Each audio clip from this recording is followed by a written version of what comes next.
Good evening and welcome to Macon's Minute. I am your host, Tony Anthony Macon, here to discuss all things poppin'. Tonight's subject, Jussie Smollett. Charges were dropped. Yeah. Jussie is up out of there. He's walking free. For now. Yeah, I may have had my jokes about Jussie. May have had my conspiracy theories. I mean, like as far as, cause I think his connections with certain political figures is probably the reason why he walked from Kamala Harris to the Obamas. These are just theories. I mean, I can't prove any of this. But I think he did walk just off the simple fact that Kamala Harris was able to get the anti-lynching bill past her and Cory Booker, which they've been trying to pass for since like the mid 1900s. They finally were able to get it passed. It was right after Jussie's incident, in which Jussie had a rope around his neck that was similar to a noose. Voila, anti-lynching bill passed. And Jussie also gets charges dropped. Like I said, for now, because Donald Trump,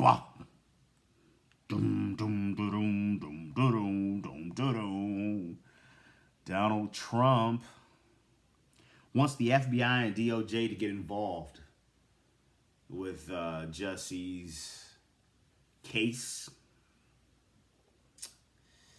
They don't want to see the black man just walk free. They don't want to see him walk free. They're putting a lot on this guy right now. Not only that, the Illinois state senator proposed withholding tax credits to any production that hires Jussie after this. Yeah. Just as we thought Jussie was going free as he walked through the airports trying to get up out of Chicago, diddy bopping through the airports and shit, just looking all nice and smooth, clean, got away. Donald Trump intervenes. Yet Donald Trump won't intervene on shit we need him to intervene on. Yeah, let's talk about it. During the whole Jussie Smollett fiasco last week,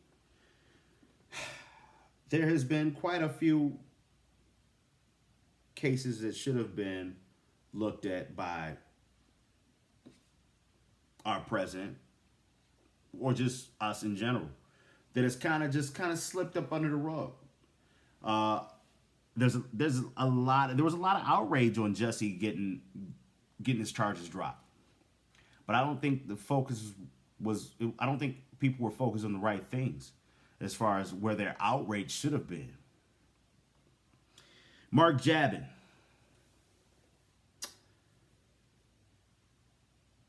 Man in Texas hasn't been arrested for killing his neighbor, Kevin Battle.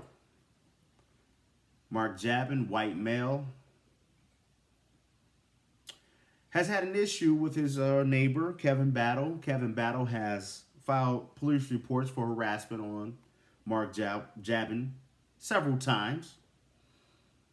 And one day, Mark Jabin decided, which was last week, decided, hey, I'm tired of this guy. He goes over to his house. His 5-year-old grandson, Kevin Battle's 5-year-old grandson, was playing out in the yard. Mark Jabin told the grandson to go get his grandfather. His grandfather comes outside and Mark shoots him on his porch and claims self-defense. has not been arrested. I cannot make this shit up.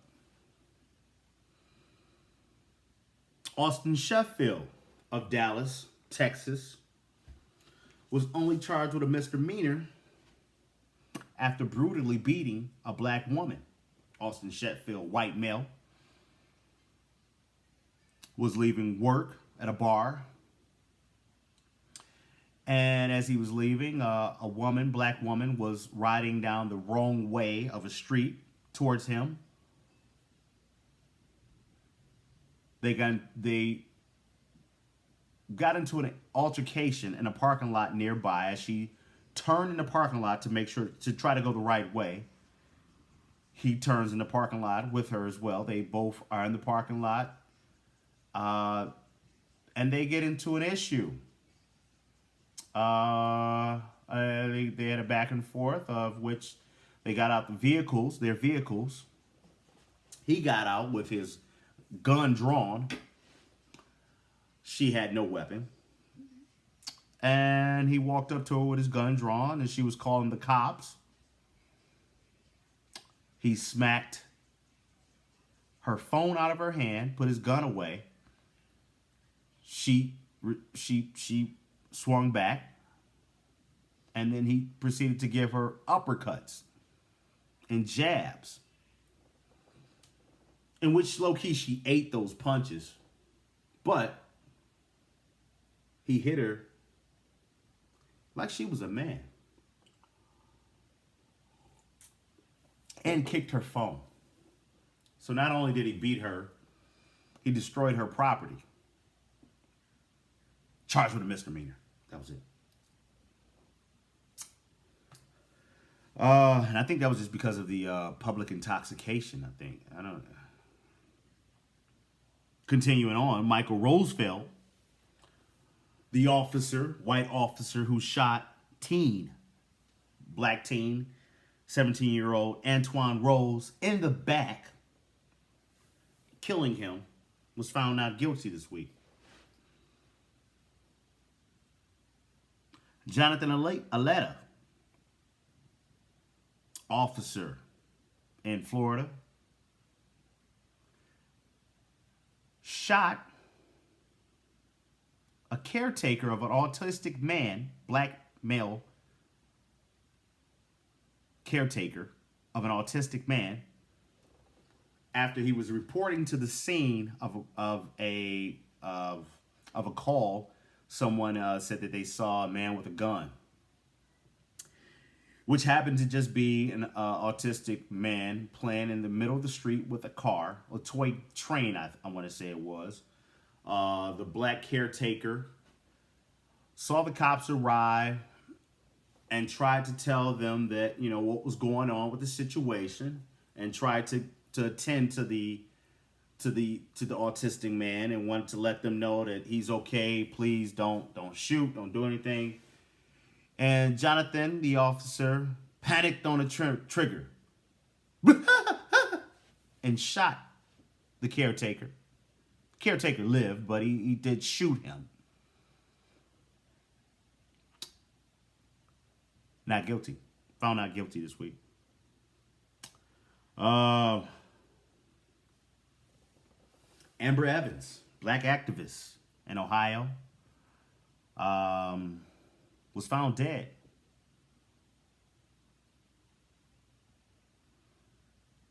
There's no leads as of now. However, her white boyfriend somehow hasn't been considered a suspect at all. They're not investigating him. In most cases, when a person turns up dead, the first person they investigate is their significant other. Some reason they're not going after this guy.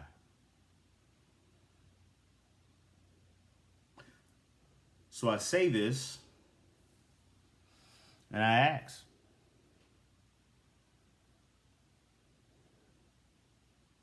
should we really give a shit about what's going on with Jussie right now? Jussie should be walking free. the NAACP awards are this Saturday. He's nominated for an award. Not sure if he's attending, but if he does, pretty sure he will walk in sashaying, Z-snapping. Talk to him, Jussie. Talk to him, Jussie. Juicy.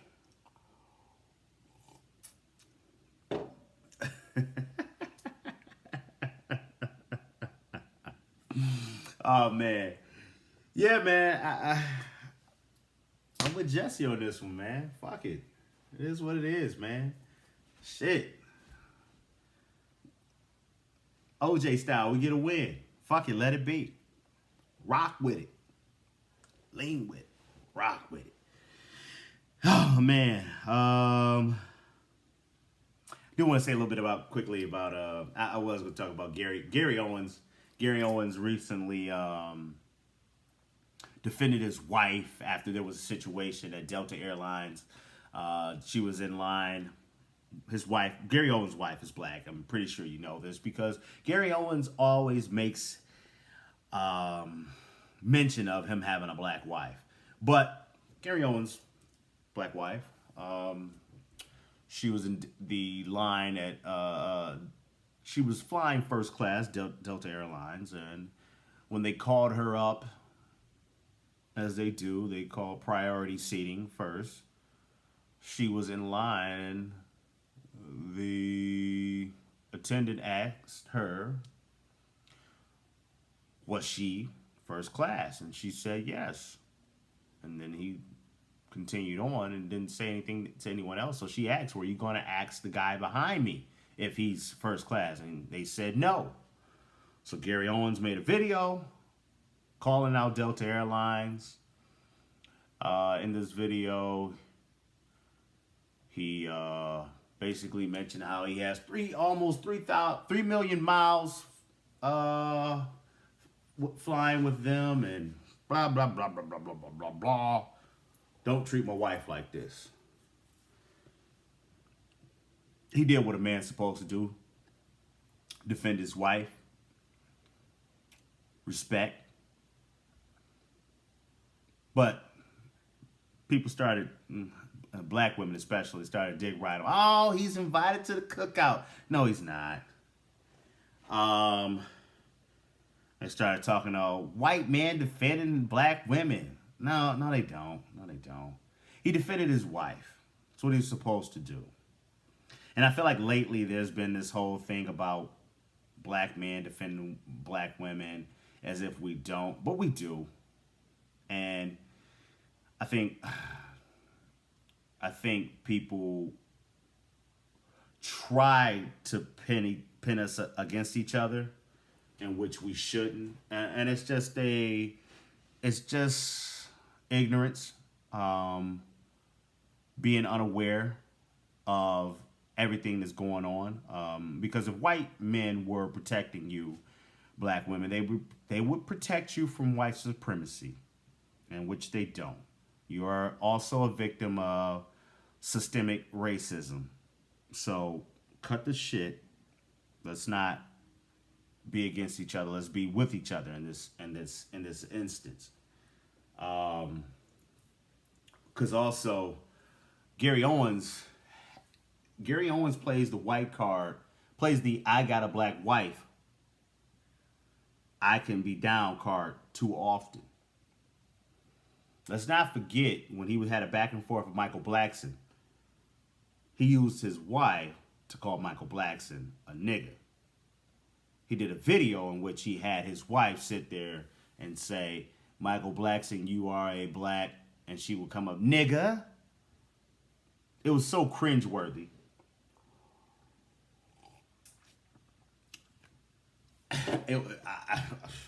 I didn't know. After seeing that, I really didn't have much respect for her. I felt like she should have been able to tell him, like, look, yo, honey, this is not right. This is wrong. Yet, she called Michael Blackson nigga at least about 3 or 4 times in this video, in which Gary Owens prompted her to do so. Yeah, it's disgusting. You have to watch for yourself. Yeah, but before I get out of here, I do want to say rest in peace to Tech Nine. Tech Nine, the battle rapper from Philly. SPI, TT2AGE. Motherfucking Tech Nine. I'm your uncle. I'm your uncle. Yeah, man. Rest in peace to Tech Nine, man. I've it's kind of crazy because it showed how in tune I am with battle rap and what I used to be really heavy into watching battle rap, and it was crazy because Tech Nine when I saw the news of Tech Nine passing away, especially at I'm in Tech probably like close to the same age. I was in disbelief, and it was just crazy because it was just out of nowhere, and you know watching his battles growing up.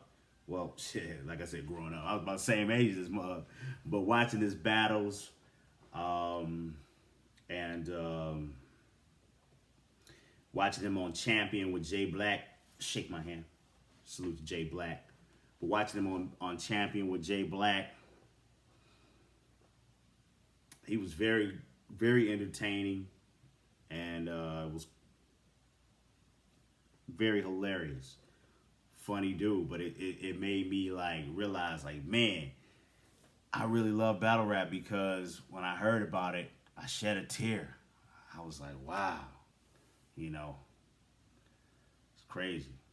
But just really don't know because anytime entertainers usually pass away, I don't say it. It just be what it is. Like I wasn't one of those who cried when Michael Jackson passed, or you know what I mean. That didn't affect me, man. But like Tech Nine, I was like, damn, you know. A motherfucker say I'm an 18 wheeler waiting on this Honda Accord to get in my lane. Razor blades, more plates. Razor blades, more plates. Man. Yeah, man. The good die young, man, you know. Salute to Tech Nine, man. It's been another Macon's Minute.